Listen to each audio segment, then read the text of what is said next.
The Secret Life of Pets is the latest from Illumination Entertainment. These are the people who brought us Despicable Me, as well as the Minions, the Lorax, and Hop.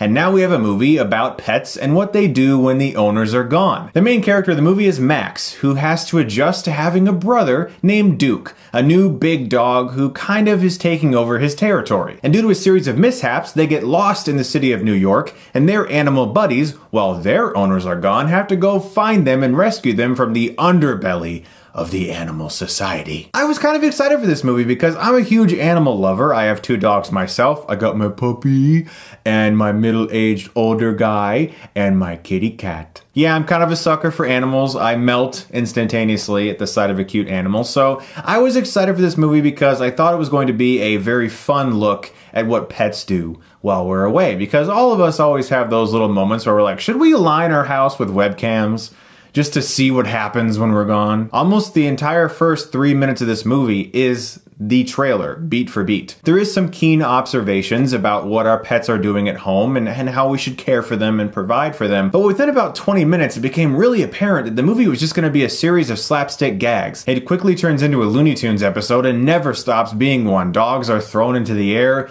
looped around clotheslines, thrown off bridges, smacked into walls, driving cars, just tons of stuff that really didn't make much sense. And while earlier this year Finding Dory did some very similar things, they kept it minimal. The slapstick in Finding Dory was there, and it was mostly in good humor. When I walked out of Zootopia, I was like, man, Judy Hopps, I really like that character. Walking out of this movie, I struggled to remember anyone's names, and I actually had to look them up before filming my review so that I could get the character names right. That's kind of sad. This movie is a perfectly fine, mindless entertainment cartoon throwaway movie with cute animals. If you're a young kid or an adult that just wants that, this movie will do just fine for you. But if you're looking for a more slightly mature animated film with animals, I'd watch Zootopia. My biggest issue with this movie, and the one that kept nagging me throughout the entire runtime, that as soon as I realized it, and as soon as I got that thought in my head, I started to notice it every second, is that this film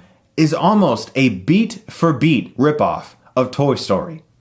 This film opens with the dog Max so excited about being with his owner, his favorite owner. Oh my gosh, he loves his owner so much. Life is perfect. And when the owners go away, all the animals come out and do their little secret society things, and they have their little meetings and they play games and stuff. And everything's perfect for Max until a dog Duke gets introduced and his territory is just completely ruined and life suddenly isn't the same anymore. And then they get lost in the city and have to make their way back home. There's even a climactic chase to get to a truck. This movie is Toy Story. It even has a bit of Toy Story 2 thrown in there. When Max is lost in the city in this film, a group of his friends organize a search party to find him, just like in Toy Story 2. It's actually a little bit sad. Yes, aesthetically, it's pets, not toys, and there are certain things thrown in, like an underbelly organization of evil animals led by Kevin Hart as a rabbit, who unfortunately did everything that I can't stand about Kevin Hart in his performance. I liked him a lot in Central Intelligence. He really dialed down the Kevin Hart-isms, but in this movie, he does basically nothing but scream and shout over and over again, and it got super annoying, unfortunately. And I'm a fan of Kevin Hart's comedy, and that's not really that good, because if you're not a fan of Kevin Hart, it's probably going to grate on you. So unfortunately, despite the fact that I think most kids will probably enjoy this movie and laugh at it, and some adults can find entertainment in it too, I couldn't get past the fact that Illumination Entertainment basically stole a ton of ideas from Pixar, remade Toy Story with pets. And it was really blatant, actually. I'm going to give The Secret Life of Pets a C-.